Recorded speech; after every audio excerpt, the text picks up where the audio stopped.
Hello guys, papakita ko sa inyo ang ginawa kong activity sa PIP 102. Guys, ito ang form 1. Level 1 para sa username. Level 2 para sa password.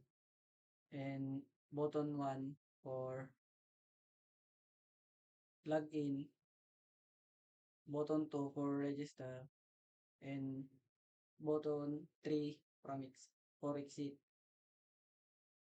Ito naman guys ang register form. Level 1 for username, password, and email. Button 1 is register and button 2 is para sa back to login.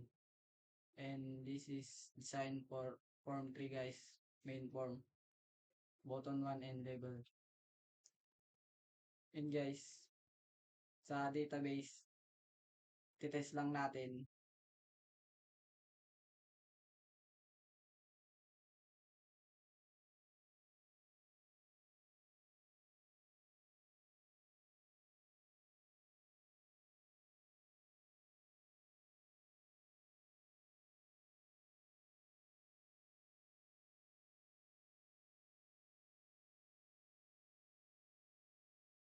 Titest connection lang guys.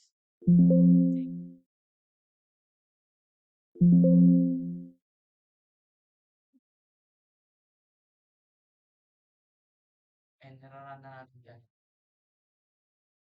Register.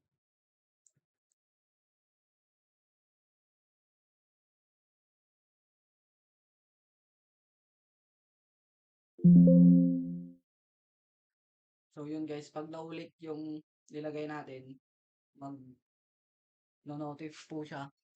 Then palit tayo.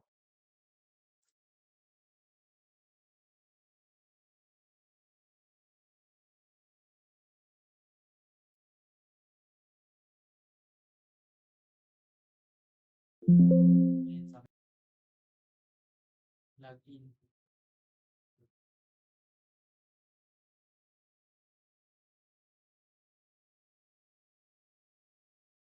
Then exit. Yun lang guys.